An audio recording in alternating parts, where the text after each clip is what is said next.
I thought I was resting, but really, I was disappearing. The room was still, except for the soft hum of the fridge and the restless buzz in my chest. The screen lit my face in a pale, blue glow, too bright for the hour, too hollow for the comfort it promised. Outside, the world was sleeping. Inside, I was feeding myself noise, as if it could quiet the ache of silence. Every scroll was a confession. I was searching for something I didn't know how to name. Connection? Validation? Or maybe just proof I was still here. I laughed faintly at how heavy my phone felt in my hand, but I didn't put it down.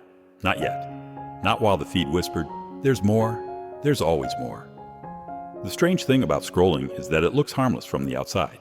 If someone peeked in, they'd just see me lying in bed, thumb moving, eyes flickering.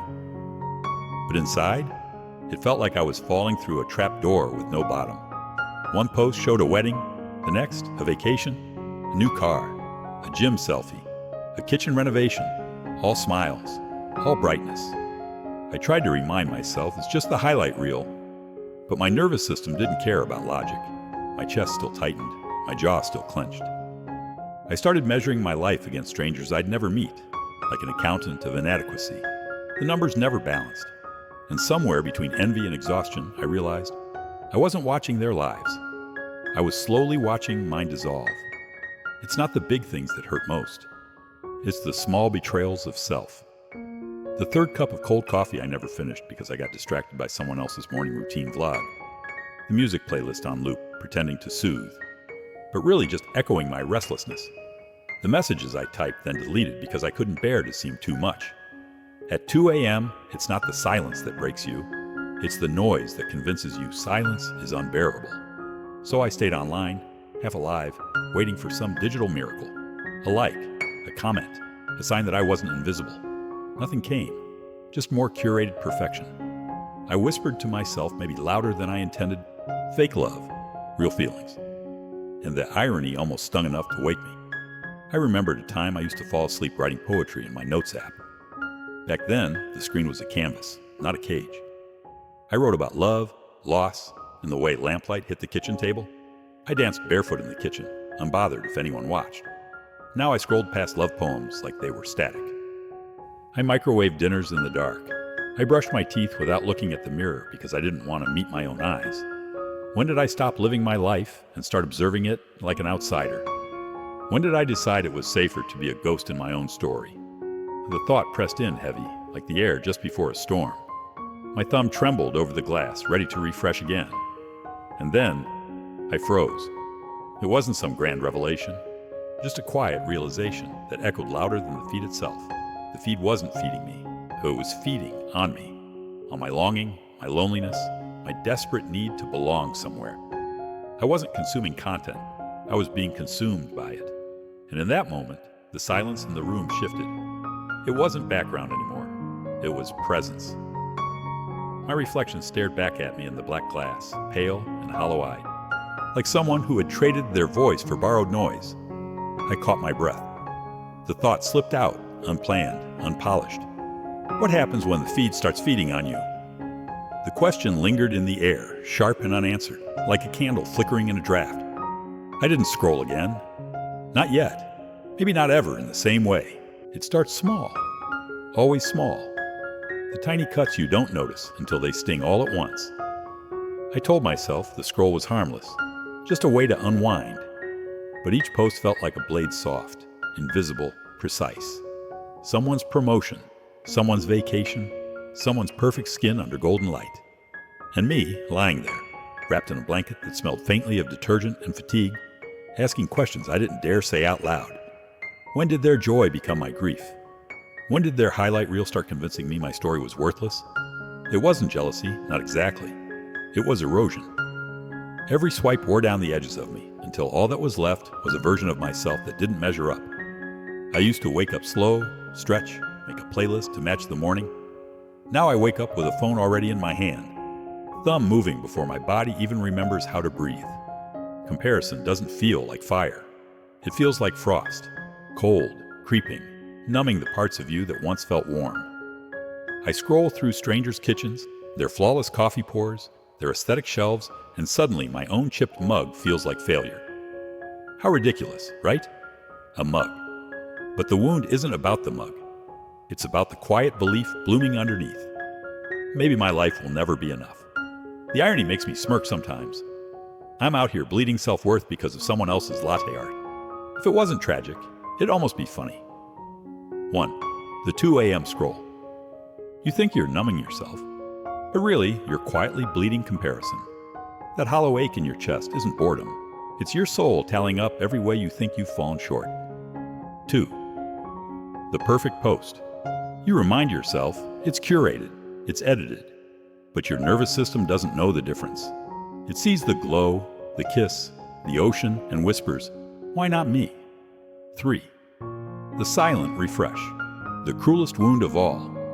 You keep swiping, hoping the next post will soothe you. But it never does. It just empties you further. The silence after feels heavier than before. Sometimes I wonder when exactly the bleeding began.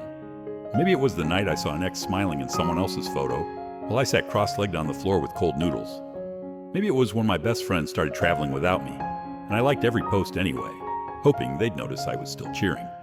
Or maybe it was when I realized my life was full of muted stories, not because no one cared, but because I was too afraid to show up unfiltered. Ghosted, haunted, invisible, all at once. The saddest part? No one did this to me. I did it to myself. I opened the door. I let the comparisons in. There's a strange humor to it, a kind of dark comedy I can't shake.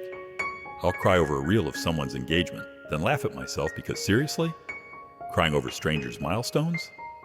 I once joked to a friend, I'm the CEO of being jealous of people I don't even know. They laughed. I laughed too. But the laugh didn't last, because beneath the sarcasm was the truth. Comparison doesn't need context. It doesn't care if they're your best friend or a stranger with a ring light. It just cuts, over and over, until the wound feels like who you are. The worst question comes late at night. Not why don't I have what they have? No. The real one is quieter, sharper. Who am I becoming while I'm busy comparing myself to everyone else? I don't have an answer. Maybe I'm afraid of the answer. Because if I keep measuring my worth against their noise, what's left of me when the noise stops? That thought lingers, echoing through the silence of my room, heavy as the air before rain. My thumb hovered over the screen. It shouldn't have been this hard. It was just a button, a simple word tucked in small gray letters, unfollow. And yet, my chest tightened as if I was about to betray someone. Not them, really, but the version of myself that thought keeping them close, even in pixels, meant I mattered. I stared too long, heart thumping like I was holding a secret no one else could see. The irony made me laugh under my breath. Imagine, paralyzed by a button, but grief makes everything heavier, even the lightest tap of a finger. I thought of the first time I saw their posts, how I smiled, double-tapped, left little comments like confetti. Back then, it felt like connection. Now, every photo was a mirror of what I wasn't. I could almost hear my own voice mocking me. You're measuring yourself against someone who doesn't even know you exist. And yet, the ache didn't care about logic. It pulsed anyway. Maybe that's the cruelty of comparison. You know it's irrational, but your body bleeds truth it can't deny. And the button sat there, waiting, quiet, patient, almost kind. I remembered what Kierkegaard said, despair isn't always a scream. Sometimes it's just a slow drowning in noise. That's what it felt like, drowning in other people's voices until I couldn't hear my own. The posts weren't evil, they weren't lies, but they weren't mine. And if I kept swallowing them, I'd forget the taste of my own life. That thought alone carried a weight I couldn't keep holding. I wanted air. I wanted silence. Not silence like absence, but silence like presence. So I pressed. The moment I did, something unclenched in my chest. It wasn't fireworks. It wasn't triumph. It was breath, like stepping out of a crowded room into a quiet street at night. The air felt different, though nothing around me had changed. The screen looked almost lighter, though it was the same glass rectangle as before. I blinked at it, waiting for regret. It didn't come, just the faint realization that maybe letting go wasn't about loss. Maybe it was about return. I won't lie. The first wave still felt like grief, as if I had cut a tie, small but real. There's something terrifying about absence, even when it's chosen. I checked the feed again, half expecting the algorithm to punish me with silence. Instead, it gave me more noise. Different faces, different voices. I sighed, half laughing. I had only trimmed one branch of a garden that was overgrown, but still, even that tiny act left room for air. And in that sliver of air, something new stirred. A thought, quiet but persistent. What if I kept pruning? Unfollowing felt like tending a garden I didn't know was mine. For years, I watered weeds, thinking they were flowers. I let vines choke the soil, thinking their shade was comfort. But the truth, I was starving the roots of my own life. Every unfollow wasn't rejection. It was pruning, clearing, making space. It felt small, but it felt sacred. And for the first time in months, maybe years, I wasn't just scrolling, I was choosing. There's a joke I once heard. I soft-blocked the memories, but they kept showing up in my dreams. I laughed when I read it, but it stayed with me. Because isn't that what we do? Block people online, hoping it'll block the ache inside. Sometimes it works, sometimes it doesn't. But pressing that button gave me something I didn't expect. Proof that I wasn't powerless. Proof that I could say no. Even if it was only to pixels. And maybe, just maybe, that no was the beginning of every yes I had been too scared to give myself.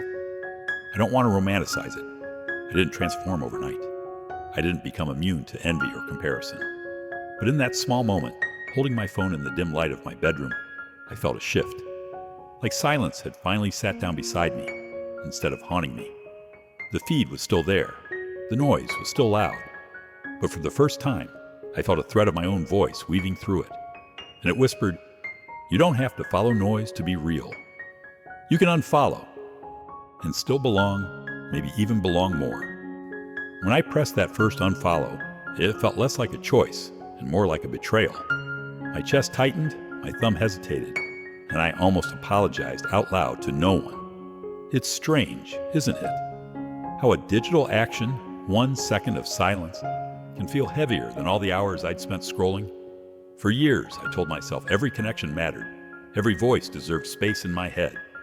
But slowly, without realizing, I had turned my soul into an overcrowded room where I couldn't even hear myself think. And maybe that was the truth I didn't want to face. I hadn't been living with people's updates. I had been suffocating in their noise. Kierkegaard said despair isn't always a scream. Sometimes it's just the slow drowning of the self beneath distractions. And as I looked at my feed, all those faces, all those victories, all that endless brightness, I finally saw what he meant. It wasn't that the posts were lies. They were beautiful in their own way. Weddings, promotions, aesthetic mornings, children's laughter, and perfect lighting. But when I sat with them, I realized they weren't nourishment. They were weeds. Not evil, not deliberate, just misplaced. Someone else's joy rooted in my soil, draining the little water I had left. Each follow I kept wasn't just support, it was consent. Permission for their story to sit louder than mine in my own head. And so when I clicked unfollow, it wasn't anger, it was pruning. A gardener clearing tangled vines so light could finally reach the ground. Not to destroy, but to breathe. Not to erase, but to make room for something I hadn't heard in so long. My own voice. The metaphor clung to me in ways I couldn't shake. My feed became a field, my thumb a pair of shears. And everywhere I looked, weeds revealed themselves. An influencer I didn't even like, but followed because everyone else did. A friend from school who hadn't spoken to me in years, yet still whispered into my nights with their curated photos. Accounts I'd kept for nostalgia, as if keeping their digital ghost alive would bring back the warmth I'd already lost.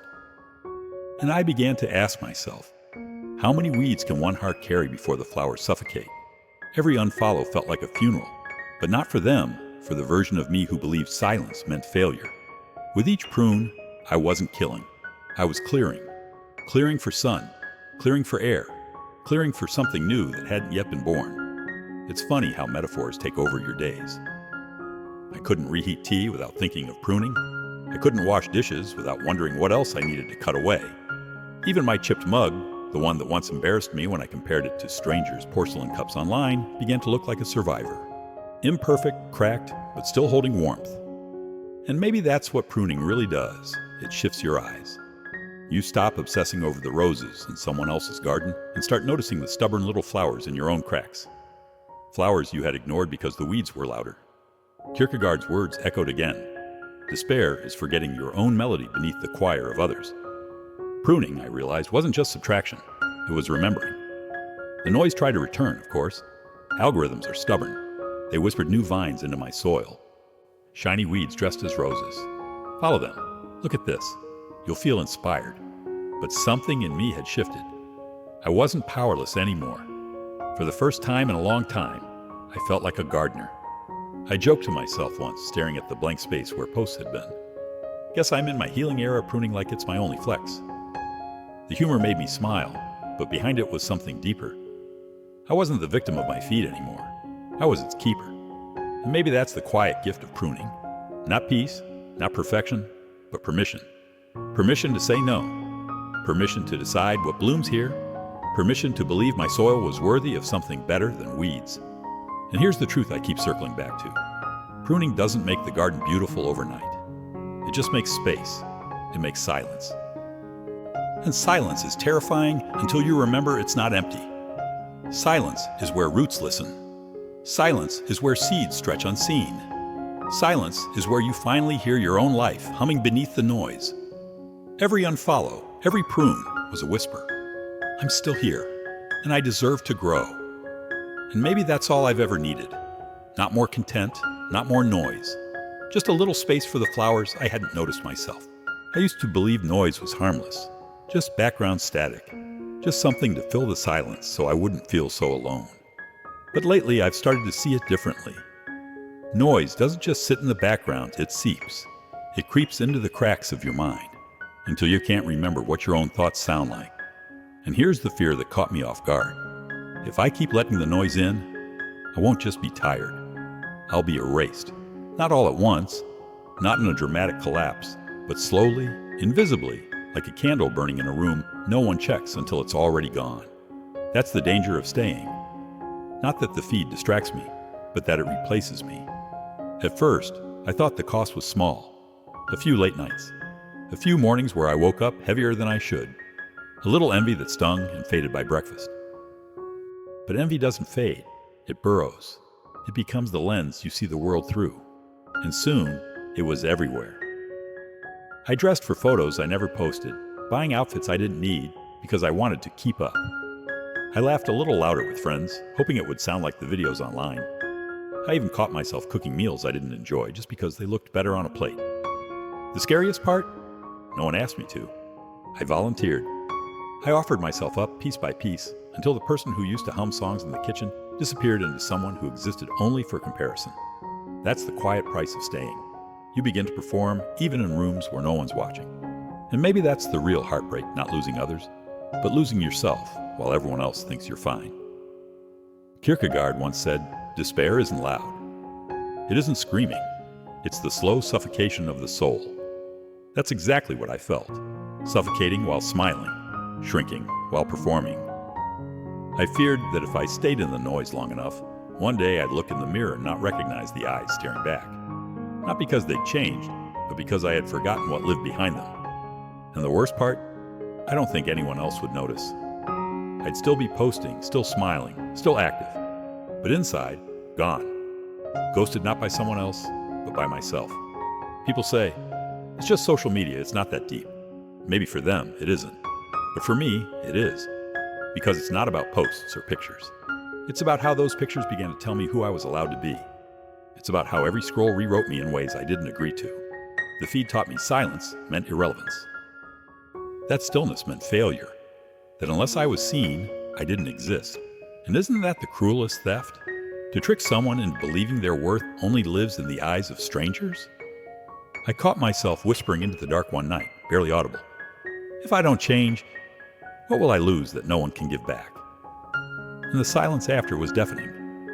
I already knew the answer. I'd lose the small things first. The poetry I used to write in my notes app. The silly dances in the kitchen. The habit of calling friends without rehearsing the conversation. Then I'd lose bigger things, the ability to feel joy without measuring it. The courage to fail without broadcasting it. The freedom to be unseen and still feel real. And finally, I'd lose the thread entirely. The thread that makes me me. That invisible, delicate line that holds a soul together when everything else falls apart. That's what's at stake. Not time, not productivity, not even mental health in the way articles describe it. The real cost of staying buried in noise is losing the unrepeatable selfhood I was born with. And once it's gone, no one, not followers, not friends, not algorithms, can give it back. And that's when the terror sets in. Not the kind that makes you scream, the kind that makes you whisper. Because what I fear most isn't missing out. It's fading out. It's living a life so loud on the outside that it goes quiet on the inside until even I can't hear myself anymore. And so the choice no longer feels like detox or discipline. It feels like survival, like pruning a garden not for beauty, but to keep the soil from dying, like stepping away from noise not for peace, but to save my soul. The first night I didn't scroll. The silence terrified me. It pressed against the walls, pressed into my chest, pressed into my ears until I thought I'd suffocate. For so long, silence meant failure, irrelevance, loneliness. But that night, something shifted. The absence of noise didn't crush me. It held me, like a blanket I had forgotten how to use. I lay there, phone face down, staring at the ceiling, waiting for panic. Instead, I felt something stranger. Breath. Full, steady, unclenched breath. And I realized maybe silence isn't empty. Maybe it's space. Space for a soul that's been begging for air. In that quiet, I began to hear faint echoes of myself. Not the version who performs. Not the one who compares. Just the one who hums out of habit. Who notices the way the streetlight flickers through the blinds. Who drinks coffee even when it's gone cold. I saw pieces of myself I thought I'd lost. They hadn't disappeared. They'd just been drowned out. And with the noise pruned away, they rose again fragile, hesitant, but alive. It reminded me of a garden after rain. The silence wasn't absence. It was soil. Soil rich enough for something unseen to begin again. I started to test this silence in small ways. I muted notifications. I left the phone in another room. And I laugh at this, went an entire day without posting a single story. At first, it felt like erasure, as if the world would forget me in an instant. But the world didn't collapse. My worth didn't vanish. What disappeared was the weight I'd been carrying, the constant audition for belonging, the endless tallying of myself against others. And in its place, I found a softness I hadn't felt in years, a stillness that said, "You're not behind, you're not less, you're just here. And maybe here is enough." I won't lie and say silence healed everything. It didn't. I still feel the pull, sometimes the itch to refresh, the hunger for applause. Healing isn't erasure, it's remembering. And silence, more than anything, reminds me. It reminds me that my life is more than metrics, that my worth is more than a highlight reel, that my soul isn't a commodity to be consumed, but a garden to be tended. And when I forget which I will, the silence waits. Patient, unchanging. It doesn't demand, it doesn't shout. It just stays, like an open hand, like an invitation. And here's the thing I never expected. Silence began to feel like company. It wasn't lonely anymore. It was presence. Presence of everything I'd buried beneath the noise. Memories I thought I'd lost. Feelings I had muted. The small sacred moments I'd overlooked. Silence didn't steal from me. It returned me. And in that return, I found a truth too soft to ignore. I hadn't been starving for attention. I'd been starving for myself. So now, when I look back, I see it clearly. The feed wasn't feeding me. It was feeding on me. And unfollowing wasn't rejection. It was pruning. Pruning so the flowers in my own soil could bloom.